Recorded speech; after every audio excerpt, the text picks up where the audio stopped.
हालात जो इस वक्त हमारे कराची शहर के अंदर चल रहे हैं और जिस सिमत हम जा रहे हैं वो हम सबको मालूम है।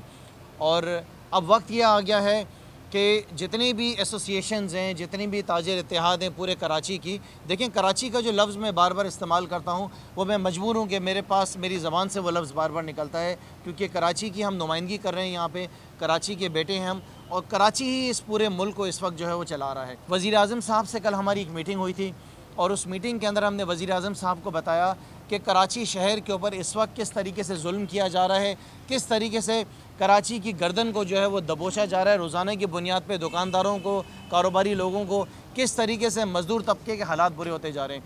हमारी आवाज़ सुन के वज़ीर आज़म साहब ने, हमारी रिक्वेस्ट सुन के उन्होंने इस बात का कहा कि मैं इंशाअल्लाह ताला पूरी कोशिश करके इसी हफ़्ते कराची आऊँगा। हम ये कह रहे हैं कि हमने इस कोरोना से डरना नहीं है। हम बार बार ये बिलावल को बता रहे हैं कि इस कोरोना से हमने लड़ना है, हमने डरना नहीं है, हमने भागना नहीं है, हमने छुपना नहीं है। आपने अपने घर चलाना है, हमने अपना चूल्हा चलाना है, हमने अपने बच्चों को पालना है, हमने अपने जो रोज़ाना की बुनियाद के ऊपर दिहाड़ीदार लोग हैं उनके सिलसिले चलाने हैं। ये पूरा निज़ाम जो है मुल्क का चलना ज़रूरी है।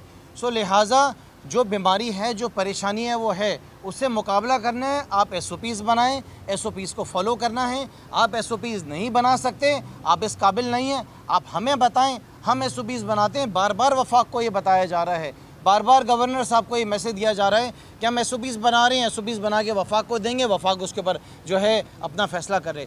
हम फैसले करने को तैयार हैं, क्योंकि बार बार 18वीं तरमीम की बात की जाती है कि 18वीं तरमीम पे सिंध हुकूमत ये कहती है कि हमारे इख्तियार हैं, हमारी ज़िम्मेदारी है, हम फैसला करेंगे, हम खोलेंगे, हम बंद करेंगे, हमारी हुकूमत है, हम हर चीज़ को मान रहे हैं, आपकी हुकूमत है।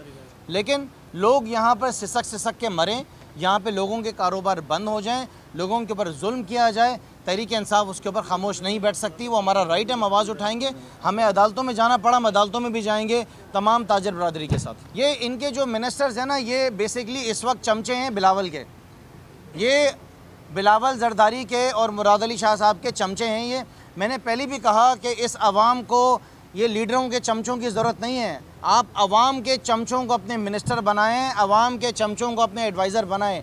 ये इस वक्त जो बिलावल जरदारी का, मुराद अली शाह साहब के जो चमचे हैं, इन्होंने कुछ देना नहीं है, इन्होंने सिर्फ बैठकर ग़ुलामी करनी है अपने आकाओं की। आप तो मुराद अली शाह साहब अरबपति हैं, आपके जो लीडर हैं वो खरबपति हैं, आपके जो MPs हैं वो करोड़ोंपति हैं। तो आप लोग भी अपने ख़जाने खोलें ना। मेरा तो ये कहना है कि बिलावल साहब जो हैं वो अपने ख़जानों का 5% खोल के लाड़कानों को दे दें। जरदारी साहब जो हैं वो नवाब शाह के अपने लोगों को 5% दे दें अपने ख़जाने का। इसी तरीके से 7 के लोगों को मुराद अली शाह साहब दे दें। लोगों की भूख बुझ जाएगी। माशाल्लाह इतना पैसा है आपके पास, इतने अरबोंपति हैं आप। वफाक जो है वो एक बाप का किरदार अदा कर रहा है। ये सूबे में जो बच्चे हमारे बैठे हुए हैं, इन बच्चों को हम बार बार समझा रहे हैं। ये बच्चे नालायकी की तरफ जा रहे हैं, इनको बार बार समझाया जा रहा है कि देखें ये तरीक़ाकार आपका एक्सेप्टेबल नहीं है। वज़ीर आज़म साहब बार बार इस बात को बता रहे हैं कि देखें लॉकडाउन के अंदर नरमी लेकर आनी है, लॉकडाउन के अंदर आसानी करनी है, लोगों को ब्रीदिंग स्पेस देनी है।